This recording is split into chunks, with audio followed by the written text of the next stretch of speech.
noi siamo le Zentraglie, siamo in via Pignasecca 14 a Napoli. Antico ristorantino napoletano tradizionale di trippa. E non solo però, perché facciamo anche cucina tradizionale napoletana. Qual è la storia delle Zentraglie? Come è nata? La storia delle Zentraglie nasce nel 2006. Diciamo che inizialmente questo locale qua l'abbiamo aperto nel 1965.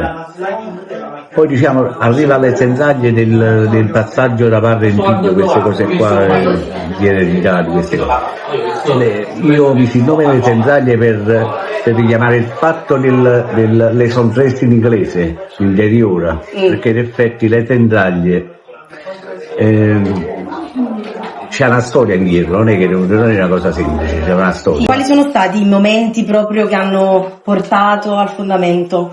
Nel 2006 io feci la decisione di chiamarlo in questo modo, per riportare proprio all'antichità della trippa, perché in effetti la trippa è un piatto povero napoletano, va bene? Adesso diciamo che non è più povero, perché è un piatto che ha i suoi costi anche. Però all'epoca, quando all'epoca si facevano pranzi al palazzo, queste cose qua, si buttavano tutte le interiore, venivano buttate nel postato. E diciamo che c'era un cerimoniale, il capocuoco, lo chef di corte, richiamava la popolazione povera dicendo le son prese, cioè l'interiore, e buttava, diciamo che poi il derivato della parola le Zentraglie. Volevamo sapere qual è la differenza tra macellaio e mercaiuolo. Questa è una grande differenza, allora. La differenza dobbiamo andare un po' indietro. Allora, una volta ci stavano ogni tipo di, diciamo la macelleria, no? Non vendeva tutto, non vendeva per dire non vendeva trippa, fegato, cuore, carne, no. La macelleria vendeva la carne, il caprettaio vendeva la carne di capretto, poi ci stava il merciaiolo che vendeva la carne di merce, che deve essere il quinto o quarto, cioè vendeva la trippa cruda.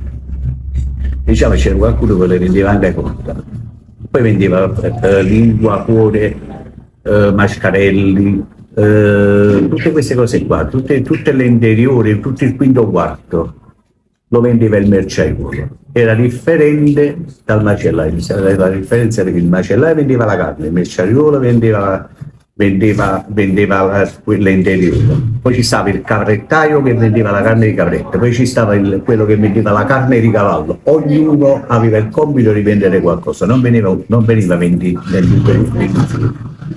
Zentraglie è rinomata per la sua trippa, un piatto umile che è spesso citato anche nei testi di Matilde Serao. Ci racconta di più sulla sua preparazione e sull'importanza di questa pietanza nella cucina napoletana, cioè proprio come si prepara e quanto... Ma il fatto è che è molto semplice prepararlo, che a volte si vogliono fare delle cose, diciamo che il modo napoletano di fare la trippa con la salsa, per fare un esempio,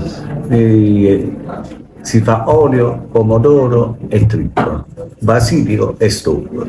Se poi andiamo fuori Napoli, per dire andiamo a Roma, iniziano a fare delle basette fatte con pomodoro, fatte con una salsa molto ristretta, invece la nostra deve essere molto fluida, la salsa non deve essere tirata, ma deve essere molto fluida per dare anche il fatto che chi la mangia può metterci il pane vicino, quando più pane ci può mettere, perché poi diciamo che è una pietanza che è molto digeribile.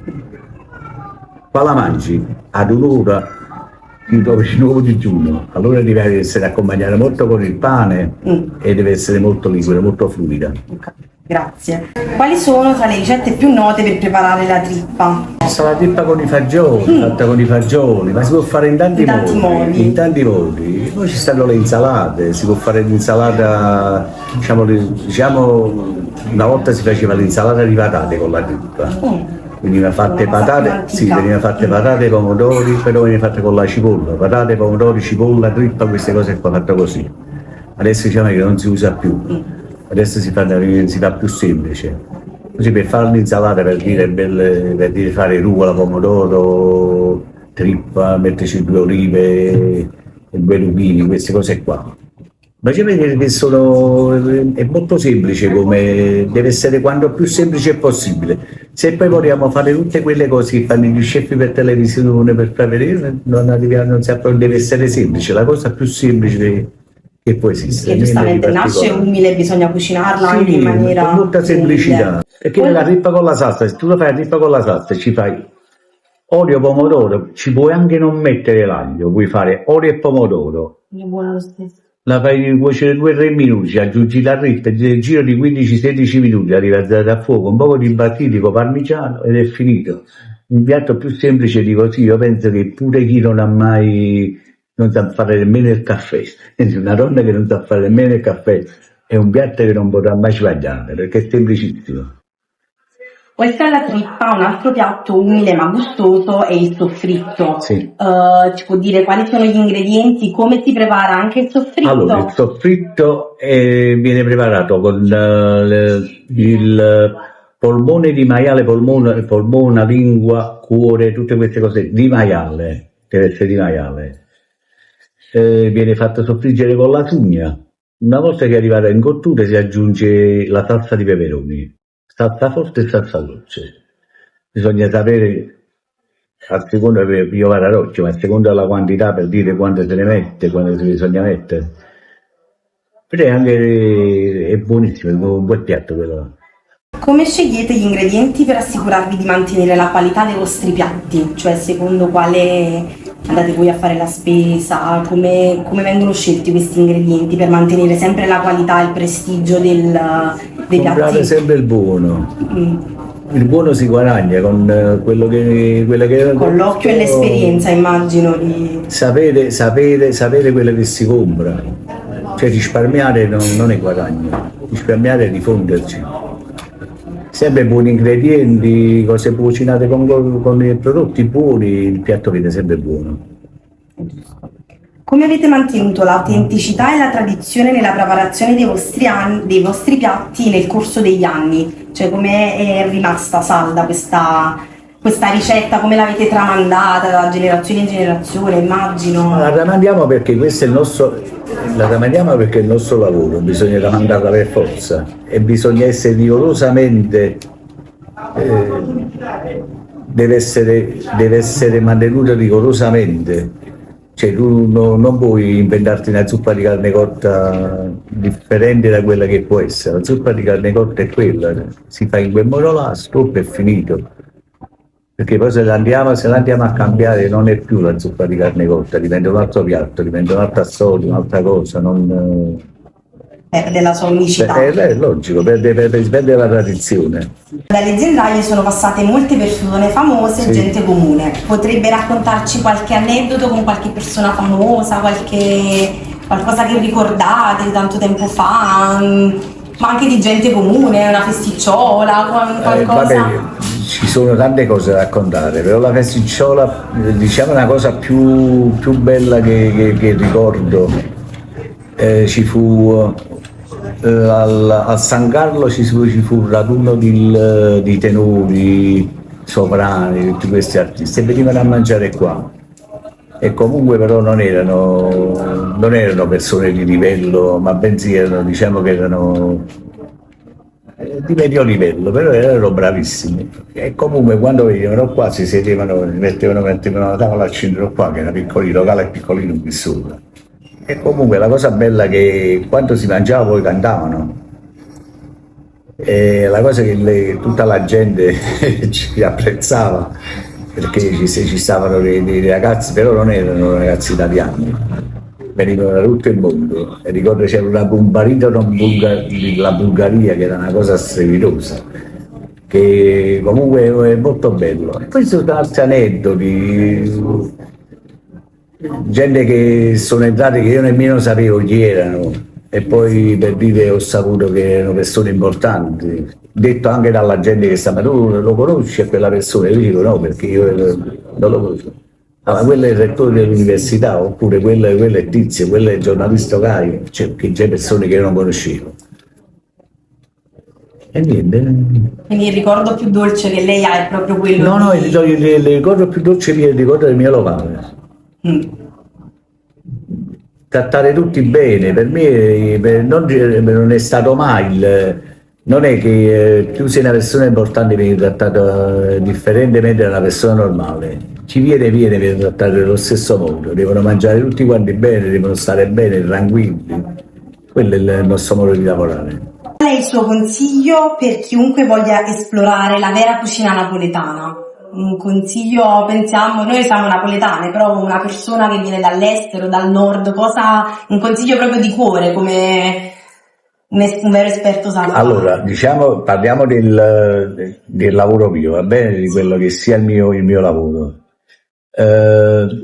Non deve avere remore sui prodotti, non deve avere paura, cioè non deve vedere la trippa come una cosa che schifo. Allora, tu provalo e poi dopo vediamo tu cosa dici. Ma questo non è solo per la trippa, per tante cose che noi mangiamo a Napoli, perché abbiamo una cucina che è molto vasta. E ci sono tante cose che la gente che vengono dall'estero non l'hanno mai mangiate. Per lì a mangiare pesce crudo, per lì alici crude, queste cose. Adesso c'è il sushi. Ma io mangio alici crude da quando sono nato, non c'era bisogno di esatto. Perché a me è capitato pure che è venuto qualcuno, a volte capitano delle situazioni particolari, perché a me è capitato che è venuto un australiano, venne questo ragazzo e voleva mangiare la trippa, e c'era lui e una ragazza italiana, e io gli feci un bel piatto di trippa all'insalata, lui lo mangiava e ogni volta che lui si metteva il pezzo in bocca faceva... Allora dissi vicino alla ragazza, dissi, ma perché questo? Perché poi in effetti diciamo che queste cose che noi vediamo, a parte la trippa, che un prodotto, la trippa in sé per sé, diciamo, nel modo come la cuciniamo noi, come la lavoriamo noi a Napoli, è differente da come si può mangiare in tutta parte dell'Italia, no? Ma se parliamo del piede di vitello, ma lo mangiano del nebbetto, c'è il muso. Loro lo mangiano, se mangiano il bollito si fa con il musetto di vitello, si fa con i nervetti, si fa con il pollo, diciamo che sono ingredienti che loro li mangiano. Perché tu vieni a Napoli e mi fai, e va bene al sud? Allora parliamo dell'australiano. Quando lui mangiava, dissi, ma tu, dici alla ragazza, ma perché questo gli porta che mette un pezzo in bocca, ha quella sensazione di... Dice no, ma lui non ha mai mangiato la trippa cruda. Guarda, ho visto la trippa non è cruda, è cotta. Quello sta mangiando la trippa lessa, è bollita.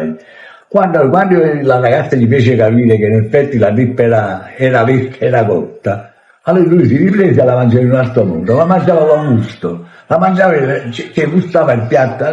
Allora, a volte anche non sapere cosa ti stai mangiando, porta a distaccarsi da queste cose, che poi ci sono tanti turisti che vengono a Napoli. Ci sono ragazzi che portano i gruppi qui vicino, che vengono da tutto il mondo, e tutti quanti la mangiano e tutti quanti la trovano buona. Cioè si fanno convincere da chi li guida, dalla guida turistica. Però non riesce, perché la guida turistica gli fa capire i piatti, cosa stiamo mangiando, proviamola, vediamo come. Allora la resta deve informare anche loro un poco più, però una volta che la mangiano la trovano molto buona, perché a parte è molto buona e molto saporita, perché per chi non l'ha mai mangiata non può sapere come è saporita la trippa. Certo, perché ci sono dei pregiudizi. I pregiudizi, esatto, ma ci sono molti pregiudizi, perché già quando uno dice la trippa, a parte che diciamo che la trippa, se non si è abituati in famiglia a mangiare la trippa, se non si è abituati è molto difficile accostarci, poi quasi diventa più giovane. Mentre se in famiglia sei abituato a mangiare la trippa, tu la mangi con piacere. Una volta tutti quanti mangiavano la trippa, una volta a Napoli non esisteva un napoletano che diceva a me la trippa non mi piace, non esisteva proprio, e se ne vendevano a quantità, non hai idea, si ne vede a tonnellate, se ne vendevano. Adesso è molto più stop dalla vendita, diciamo che è una vendita più di sfizio, invece prima era una vendita proprio per mangiare. Immagina che adesso viene una persona qua per dire 3 persone di famiglia per dire mezzo chilo di trippa. Una volta 3 persone di famiglia pigliavano 1,5 kg. Immagina Come mangiavano. perché no, perché era un piatto, la mangiavano perché però era un piatto unico, quando si fa la trippa con la salsa. Cioè tu non puoi abbinare per dire un piatto di maccheroni e dopo fare la trippa con la salsa, no. È un piatto unico, viene mangiata la trippa con la salsa e scopo. Nasce e muore così. Sì, no, perché poi deve essere accompagnata con il pane, perché poi diciamo che al momento che la mangi ti sazia molto, il problema è dopo, perché è molto digeribile la trippa, a confronto di quello che si può pensare, con aspetti quello che si può pensare, così, ma la trippa è molto molto digeribile. Infatti è molto digeribile, non contiene colesterolo, è un piatto sanissimo, è un piatto molto buono comunque. Quindi il consiglio che lei dà è quello di assaggiare e non partire con i pregiudizi. Senza pregiudizi, assaggiarla senza partire con i pregiudizi. Una volta provata, poi si dà io quando vado all'estero e provo qualcosa, ho girato tanto, ho provato, ma io non ho mai detto che è schifo, cioè non ho mai fatto, no, se la mangi tu la posso mangiare anch'io, però voglio vedere tu cosa ti stai mangiando. La provo, se mi va è di gradimento mio, dico ok, mi sta bene, la voglio mangiare anche io, non mi va, non mi va. Però il consiglio è sempre quello, prova. E dopo che hai provato, puoi dirmi cosa ti stai mangiando, un qualcosa di saporito, di buono, oppure un qualcosa che non è buono. Quali sono i piatti napoletani che lei consiglia in generale di provare, che possiamo anche degustare nel suo ristorante, nel suo... Ma dipende quali vuoi mangiare, se vuoi mangiare di pesce, vuoi mangiare di carne, la pelle di carne no, perché diciamo che la tradizione napoletana di carne a polpetta, no? Specialmente per voi donne, ma per la maggiore, la polpetta. Diciamo i piatti tradizionali napoletani, i piatti belli, diciamo, i spaghetti con il pollo, spaghetti a vongole. No, queste cose astici aragosta, no, le cose più semplici. Un bel pacchero fatto con la pescatrice, no? Una bella fetta di pesce spada arrostita. Da un ragù però, Ci vuole dire la sua ricetta per il ragù? Come lo fa lei proprio da napoletano? Allora si piglia secondo il quantitativo però, si piglia olio e cipolla, si taglia la cipolla sottile, poi si aggiunge la carne e si fa rosolare.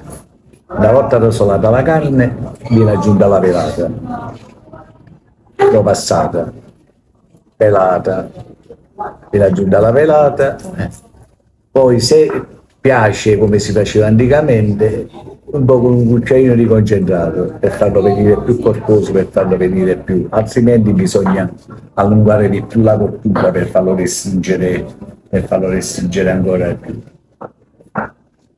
No come una volta, non come faceva la nonna 7 ore, 8 ore, ma un paio di ore, 2 ore e mezza, penso che va molto bene, è una buona cottura.